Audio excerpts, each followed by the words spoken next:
लोकसभा में वजीर आजम प्रधानमंत्री ने एक ऑल पार्टी मीटिंग बुलाई थी और उस ऑल पार्टी मीटिंग में जितने पॉलिटिकल पार्टीज लोकसभा राज्यसभा में उन सबको दावत दी गई थी। उस ऑल पार्टी मीटिंग में ये एजेंडा था कि one nation one election, what more needs to be done to strengthen the democracy of India, हमारी लोकतंत्र को मजबूत करने के लिए और क्या करना चाहिए। और एक तीसरा पॉइंट था मुझे याद नहीं आ रहा। तो उसमें जितने पॉलिटिकल पार्टीज थे उन सब ने तकरीबन, जो मेरा मेमोरी अगर मेरी राइट है, तो सब ने एग्री हो गए थे वन नेशन इलेक्शन के लिए, सिवाय हमारी पार्टी के। जब मैं था और येचुरी साहब, और मैंने वन नेशन वन इलेक्शन को संविधान के बेसिक स्ट्रक्चर के खिलाफ करार दिया था और कहा था कि प्रधानमंत्री ये चाहते हैं कि देश में सिर्फ उनकी पार्टी मजबूत रहे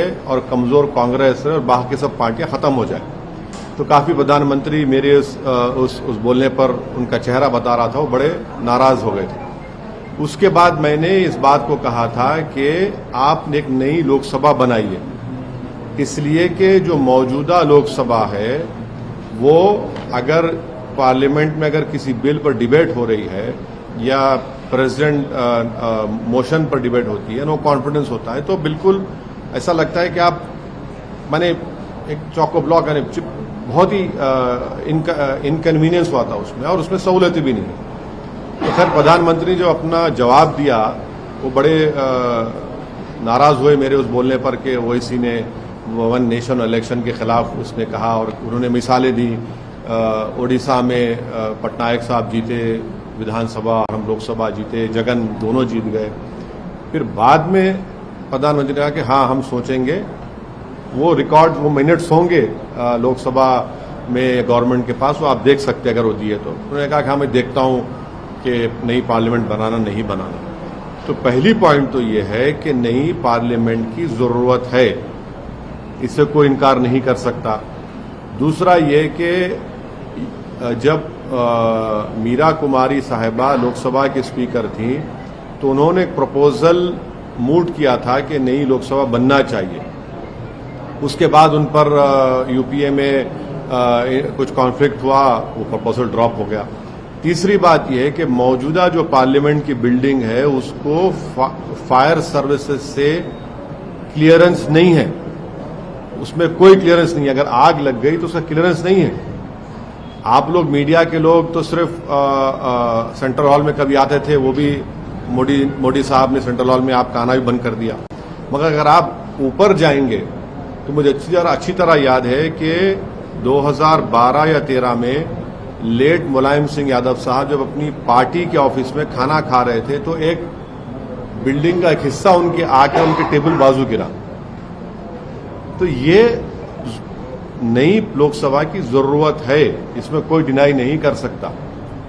अब हमारा जो पार्टी का ऑब्जेक्शन है वो ये है कि लोकसभा में ये theory of separation of powers Bharat के संविधान के बेसिक स्ट्रक्चर का हिस्सा है, और theory of separation of powers में एग्जीक्यूटिव इंडिपेंडेंट रहेगा, लेजिस्लेचर इंडिपेंडेंट रहेगा, जुडिशरी इंडिपेंडेंट रहेगी। हम शुरू से इस बात को कह रहे हैं कि प्रधानमंत्री वजीर आजम ने जब जाकर इसका फाउंडेशन स्टोन डाला, उस वक्त भी मैंने कहा कि ये एग्जीक्यूटिव का गैर जरूरी इंटरफियरेंस हो रहा है लेजिस्लेचर में, उनको नहीं करना चाहिए था फाउंडेशन स्टोन में।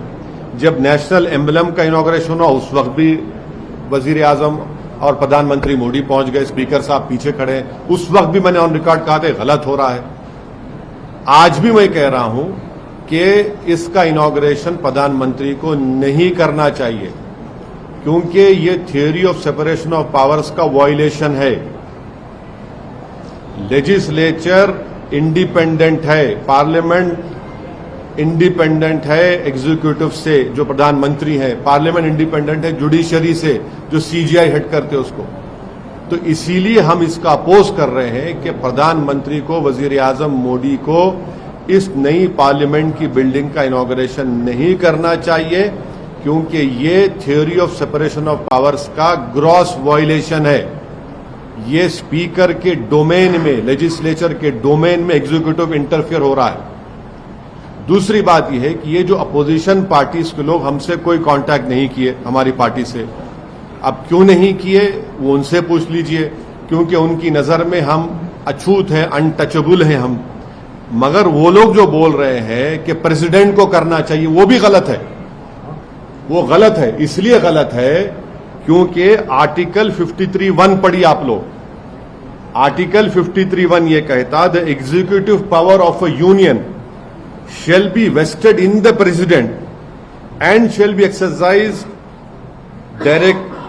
directly or through officers subordinate to him in accordance with this constitution. 53(1) तो वो तो प्रेसिडेंट भी तो एग्जीक्यूटिव का हिस्सा है, पढ़ते नहीं है ये लोग। इसीलिए हम कह रहे हैं कि स्पीकर कस्टोडियन है लोकसभा का और स्पीकर को करना चाहिए। हम देश के वजीर आजम से, प्रधानमंत्री से ये डिमांड करते हैं कि आप पीछे हट जाइए। आपका तो नाम आ जाएगा फाउंडेशन स्टोन में, इनॉग्रेशन स्पीकर ओम बिरला साहब करने दीजिए और पूरी देश को मैसेज दीजिए कि आप theory of separation of powers को मानते हैं, आप संविधान को मानते हैं और बेसिक स्ट्रक्चर को आप मानते हैं। ये हमारा ये कहना है इस पर। और सुनिए, क्योंकि प्रधानमंत्री अगर राजी हो जाते हैं कि स्पीकर ओम बिरला इस कांग्रेस इनॉग्रेट करेंगे तो एमआईएम पार्टी उसमें उस फंक्शन में जाएगी। अगर प्रधानमंत्री वाली बात को नहीं जाएगी तो हमारा मानना यह है कि प्रधानमंत्री एग्जीक्यूटिव के तौर पर वो theory of separation of powers को कमजोर करना चाहते हैं, वो लेजिस्लेचर के डोमेन में हावी होना चाहते हैं और ये हमारे बेसिक कॉन्स्टिट्यूशन के, संविधान के बेसिक स्ट्रक्चर का हिस्सा है। ये संविधान के लिए भी ठीक नहीं है, ये theory of separation of powers के लिए ठीक नहीं है, ये इंडिपेंडेंस ऑफ लेजिस्लेचर के लिए ठीक नहीं है। अगर प्रधानमंत्री वजीर आजम बजिद हैं कि मैं ही करूंगा इसका, तो फिर हम इस फंक्शन में शिरकत नहीं करेंगे।